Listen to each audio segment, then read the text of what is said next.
Another plea deal arranged, bargained for, and stamped. Young Thug is in court today, and the 7th defendant out of 28 has taken a plea deal. This Montana White with ATL Mix Show, Hip Hop, Money, Power, Politics. Y'all know what to do. Hit that subscribe button because Thug, he hit the courtroom today. And once again, another member of YSL took a plea deal. But there's something different about this deal, right? Because this deal, where the other people who got on the stand, they just admitted that YSL was a gang as well as a label. Now, you know what I mean? They did do legitimate business, but some of the players, they admitting that they was involved in gang activities too, pleading guilty and, you know, admitting to their parts, their roles in the situation. Well, the defendant today,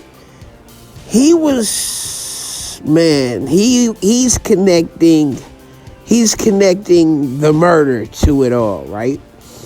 Now, we can't forget that Thug is in jail under the RICO Act, but it's also a murder involved, the murder of Big Nut.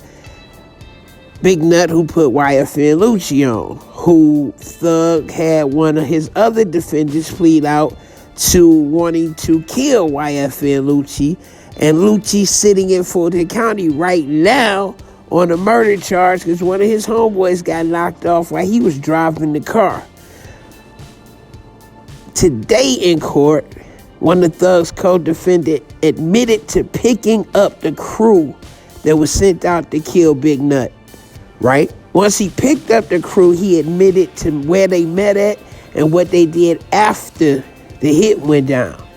Now I'm gonna let the DA, she breaking it down, right?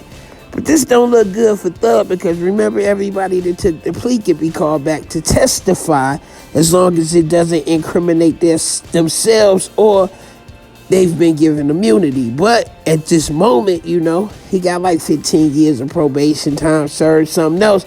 But he pled guilty to knowing and doing these things. Now remember, Thug hasn't got a plea deal. They saying they not giving Thug a plea deal because they want him taken down, that he's the kingpin. Big Slime, King Slime.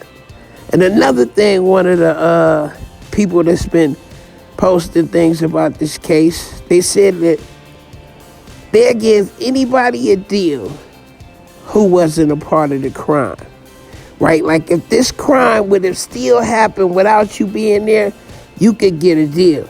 You feel me? Check this out. Listen to the DA, man, what they got to say. Montana White, ATL Mix Show, Hip Hop, Money, Power, Politics. Hit that subscribe button. I'm getting good at this shit, man. Thank y'all for checking me out. Number 7, defendant was told by another YSL associate that immediately after the murder of Donovan Thomas Jr., YSL associates met at the McDonald's on Cleveland Avenue in Atlanta, Georgia to discuss the murder. Number 8, defendant personally knows that one or more YSL associates committed the murder of Donovan Thomas Jr. on behalf of YSL. Number 9, on January the 10th, 2015, after the murder of Donovan Thomas Jr., defendant and other YSL associates gathered at the home of Jeffrey Williams, aka Young Thug, who gave defendant and other YSL associates cash money to lay low. Number 10, defendant has personal knowledge that on January 10, 2015, after the murder of Donovan Thomas Jr., YSL associates traveled to Miami, Florida with co-defendant and YSL founder Jeffrey Williams, aka Young Thug. Number 11, defendant did not murder Donovan Thomas Jr. and was not a party to the crime. Number 12,